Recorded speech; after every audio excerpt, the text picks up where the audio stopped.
Hey everybody, welcome back to the channel. When you hear the name Julius Caesar, what comes to mind? For most of us, it's the image of a legendary leader, a brilliant general, a masterful politician, and the man who fundamentally reshaped the Roman Republic into an empire. His name became so synonymous with power that for centuries after, Caesar was the title for an emperor. He's a giant of history, a figure whose legacy is written in stone across Europe. But there's a side to this story we don't often talk about. Behind every great empire, behind every glorious victory parade, there's a human cost. When Roman legions marched across Gaul, Britain, and beyond, they didn't just fight other soldiers on a battlefield. Their conquests swept through entire societies, affecting families, children, and communities. And within those communities, the wives of the defeated leaders faced a particularly uncertain and often tragic future. You might have heard some sensational stories, tales that sound shocking,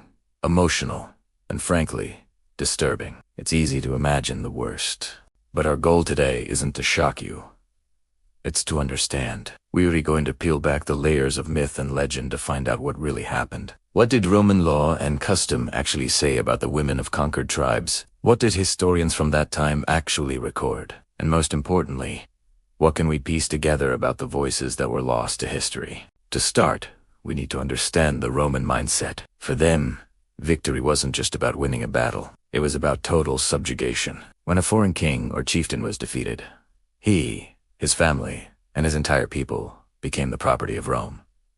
This wasn't just a figure of speech. It was a legal reality. The concept of deditio in fidem meant that the conquered surrendered themselves completely to Roman authority. In theory, this placed them under Rome's protection. In practice, their fate was entirely in the hands of the victorious general. So what happened to the wives? There wasn't one single rule. Their destiny could vary wildly. In many cases, especially with powerful and noble families, they became a value. Taking the wife and children of a defeated enemy was a brilliant strategic move. It ensured the good behavior of the conquered tribe. Any hint of rebellion could mean terrible consequences for the family held in Roman custody. These women were political pawns, their lives used as leverage to maintain peace and control over vast new territories. Sometimes, these women were brought back to Rome. Imagine the culture shock, pulled from their homes. They were paraded through the streets as part of a general's triumph, a massive, spectacular celebration of military victory. They were living trophies, symbols of Roman dominance for the entire city to see. After the parade, some might live in a sort of gilded cage, kept under watch in the households of powerful Roman families. Their children would be educated as Romans, slowly assimilated into the culture of their conquerors. It was a form of cultural erasure, a way to turn the next generation of potential enemies into loyal Roman citizens. But not all stories ended in Rome. For many, the reality was much harsher. Roman conquests fueled a massive slave trade. While the wives of kings might be spared, the wives of lesser chieftains or ordinary soldiers often faced a grim fate. They could be sold into slavery along with thousands of others, their identities and histories erased. They were no longer queens or noblewomen. They were simply property. Their lives would be spent in servitude, in households, mines, or farms across the Roman world. The historical records, written by Roman men, rarely linger on their individual stories. They are often just numbers in a list of spoils of war. Caesar himself wrote extensively about his campaigns in his commentaries on the Gallic War. But he speaks of these women in a detached, military way. They are part of the baggage, the captured goods. He mentions taking hostages, but the emotional and human toll on these individuals is left to our imagination. We read about Vercingetorix, the great Gallic chieftain who defied Caesar. After his surrender, his fate is sealed. But what about his wife, his family? The records are silent. They are the footnotes of history, the unseen casualties of an empire's birth. By looking at these fragmented clues, we get a more complete picture of Caesar's world. He was a product of his time, a time when the rules of war were brutal and the concept of human rights didn't exist as we know it today. Understanding the fate of these women doesn't diminish Caesar's military genius or political skill. Instead, it adds a crucial layer of depth to our understanding of history. It reminds us that empires are not built on maps and strategies alone. They are built on the lives of countless individuals, including the women whose names we may never know, but whose stories are woven into the very fabric of the Roman Empire. Thanks for joining me on this deep dive into a lesser-known aspect of Roman history. It's a powerful reminder to always look for the stories that aren't being told. If you found this interesting, make sure to like, subscribe, and hit the bell icon so you don't miss our next video. See you next time. Have you ever wondered what it takes to change the world, to become a name that echoes through millennia? Today, we're re-diving deep into the life of one of history's most iconic figures, Was Julius Caesar. This isn't just a story about a Roman general, it's a tale of ambition, genius, and a thirst for power that reshaped an empire. Born in 100 BCE, into a noble but not particularly wealthy family in Rome, young Caesar had the odds stacked against him. Rome was a cutthroat world, a playground for the powerful and a graveyard for the weak. But Caesar was different. He was charismatic, brilliant, and possessed an iron will.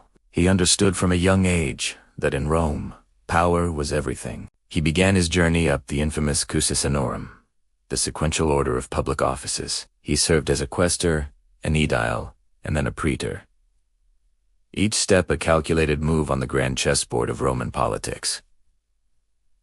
He wasn't just climbing the ladder, he was building his own. He formed a powerful, albeit unofficial, alliance known as the First Triumvirate, with two of Rome's most influential men, Pompey the Great, a celebrated general, and Crassus, the richest man in Rome. Together, they bypassed the traditional Roman political structures, bending the republic to their collective will. But Caesar's true stage was not the Senate floor, it was the battlefield. In 58 BCE, he was appointed governor of Gaul, a vast territory roughly corresponding to modern-day France. What followed was one of the most astonishing military campaigns in history. The Gallic Wars. For nearly a decade, Caesar and his legions marched across Europe, facing fierce resistance from a multitude of Gallic tribes. His tactics were revolutionary. He was a master of siege warfare, building incredible fortifications like the one at Alesia, where he trapped the Gallic chieftain Vercingetorix. He was also a brilliant logistician, ensuring his legions were always supplied, even in the harshest conditions. More than just a general, Caesar was a leader who inspired unwavering loyalty. He fought alongside his men, shared their hardships, and knew many of them by name. This personal connection forged an army that was not just fighting for Rome, but for Caesar himself, and here's where his genius truly shines. Caesar wasn't just winning a war. He was winning a public relations campaign. He meticulously documented his exploits in his commentaries on the Gallic War, written in a clear, compelling style. These dispatches were sent back to Rome and read aloud to the public. He crafted his own legend, portraying himself as a heroic defender of Rome, single-handedly subjugating a dangerous enemy. The people of Rome were captivated. Caesar became a superstar. Back in Rome, however, his success bred jealousy and fear. His former ally, Pompey, and the conservative senators saw his growing power and popularity as a direct threat to the Republic. They ordered him to disband his army and return to Rome as a private citizen, where he would surely face prosecution and political ruin.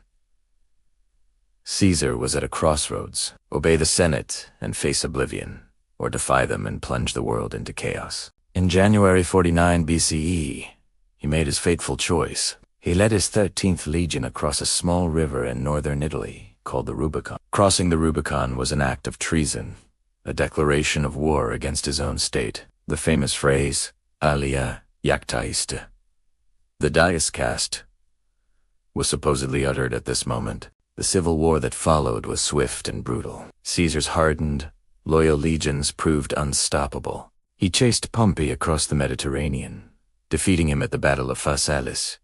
One by one, he crushed all opposition. He returned to Rome not as a general, but as the undisputed master of the Roman world. He was made dictator, first for a term, and then, in 44 BCE, dictator for life. He initiated sweeping reforms, reorganizing the government, creating a new calendar, the Julian calendar, which we still base ours on, and planning massive public works projects. He seemed poised to become a king in all but name. But the spirit of the old republic was not yet dead. A group of senators, calling themselves the Liberators, and led by Brutus and Cassius, believed Caesar's ambition was the death of Roman liberty. They feared he would make himself an absolute monarch. On the Ides of March 15th, 44 BCE, they surrounded him in the Senate house and stabbed him to death. Caesar's life was a paradox. He was a populist champion who dismantled the very republic that gave him power. A brilliant general whose conquests came at a staggering human cost. A merciful victor who could also be ruthlessly pragmatic. His legacy is not simple. He was a complex man who lived in a violent age where mercy was rare and power was the ultimate currency. His actions ended the Roman Republic, but also paved the way for the Roman Empire, a political entity that would dominate the Western world for centuries. So, was he a hero or a villain? A savior or a tyrant? The truth, as it often is, lies somewhere in the complex gray area in between. But one thing is certain. Julius Caesar was a force of nature who bent history to his will. Thanks so much for watching. If you found this journey into the past fascinating, do you want to forget to hit that like button and subscribe for more deep dives into the lives that shaped our world. See you next time. Ever wonder what really happened when the mighty Roman legions showed up at your city gates? It wasn't just about epic battles and glorious triumphs. The reality for those who dared to resist Rome was often brutal. A stark lesson in power and consequence that echoed across the ancient world. Let's set the scene. Imagine you're living in a thriving city, maybe in Gaul, or Greece, or North Africa. Life is good. Then, on the horizon, you see the unmistakable glint of Roman standards. They demand your surrender. Your leaders, proud and defiant, refuse. They believe in their walls, their warriors, their gods. This is where the story takes a dark turn. For the Romans, a siege wasn't just a military problem. It was an insult. A city that resisted was a city that questioned Roman authority, and that could not be tolerated. So, they would bring their incredible engineering to bear. Siege towers that scraped the sky, massive catapults hurling boulders that could shatter stone, and relentless battering rams pounding at the gates, day and night. The psychological toll was immense. The constant noise, the fear, the dwindling supplies. But what happened when the walls were finally breached? This is when the true price of resistance was paid. Roman military doctrine was clear. Make an example of those who defy you. The sack of a city was a methodical, terrifying affair. Soldiers who had been fighting and dying for weeks or months were unleashed. The promise of plunder was a key motivator for the Roman soldier. Everything of value was taken: gold, silver, art, and grain. Temples were stripped bare, and private homes were ransacked. This wasn't just random looting. It was a systematic transfer of wealth back to Rome, funding more wars and enriching generals and the state. And what about the people? This is the most tragic part. For those who survived the initial slaughter, a grim fate awaited. Military-aged men were often killed outright, but for many others, the outcome was enslavement. Entire populations could be rounded up, chained, and marched off to be sold in slave markets across the empire. They would work in mines, on farms, or as domestic servants, their lives and freedom stolen forever. Think about it. One day you are a citizen, a craftsman, a parent, and the next, your property. This was the engine of the Roman economy, built on the backs of the conquered. Women and children were not spared this fate. In fact, they were often seen as valuable spoils of war. Their lives were completely upended. Families were torn apart, never to see each other again. Even if they weren't enslaved, their world was destroyed. Their homes were gone, their communities shattered, and they were now subjects of a foreign power that had just proven its ruthlessness. They might not have held a sword, but they paid a heavy price for the war. Great cities like Carthage and Corinth serve as chilling examples. After years of rivalry, Rome utterly destroyed Carthage, sowing its fields with salt, a symbolic act to ensure nothing would grow there again. When Corinth rebelled, the Romans sacked it, killed the men, and sold the women and children into slavery. The message was loud and clear. This is what happens when you cross Rome. Victory wasn't just about winning a battle. It was about total domination. It was about ensuring that no one would dare to challenge Roman power again. So, when we look back at the grandeur of the Roman Empire, it's crucial to remember the cost, the magnificent buildings, the sprawling roads. The law and order it was all built on a foundation of military conquest that could be incredibly unforgiving. The story of Rome is a story of power, and power in the ancient world was often a very brutal business. Thanks for watching. If you found this glimpse into the darker side of Roman history interesting, be sure to like this video and subscribe to the channel for more. We'd love to hear your thoughts in the comments below. See you next time. Have you ever wondered what really happened after the dust settled on an ancient battlefield? We often hear about the glorious victories and the heroic leaders. But what about the people on the losing side? Their story is rarely told, but it's a crucial part of understanding our past. When an enemy tribe lost a war, the consequences were devastating and immediate. For the leaders, the end was often swift and brutal. They were either killed in the final throes of battle or captured to be made an example of.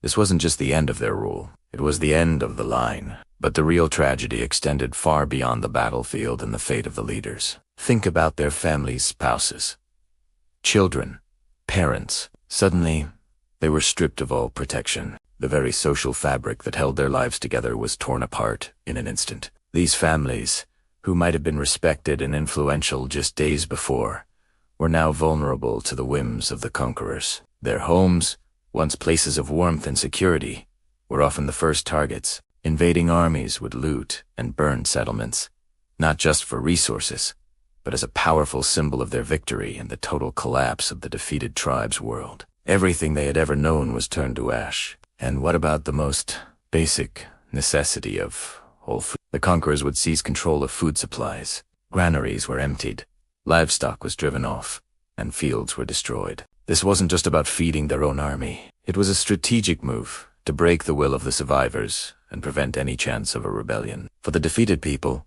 this meant starvation was a very real and immediate threat. The loss of their food source was a loss of their future, a loss of their ability to rebuild and survive. Life became a desperate, daily struggle for a single scrap of food. Perhaps one of the most heartbreaking consequences was forced displacement. People were uprooted from the lands their ancestors had lived on for generations. This land wasn't just a place to live. It was their identity, their spiritual center, their home in the truest sense of the word. Being forced to leave meant losing their connection to their past and their heritage. They were marched away, often for miles, to unfamiliar territories. Imagine the fear and uncertainty of being driven from the only home you've ever known, with no idea where you are going or what will happen to you. The fate that awaited many of these displaced people was enslavement. Men, women, and children were treated as spoils of war, property to be bought, sold, or put to hard labor. Their freedom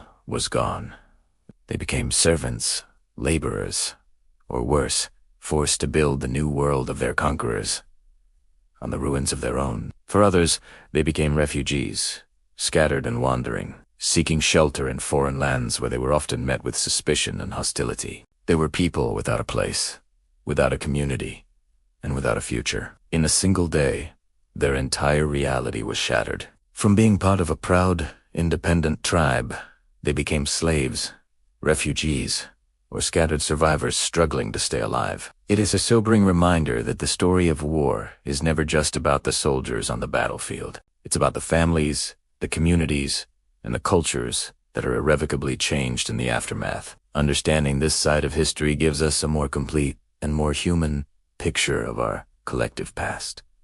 Thanks for watching. If you found this perspective on history interesting, don't forget to like, subscribe, and hit the notification bell for more deep dives into the stories that shaped our world.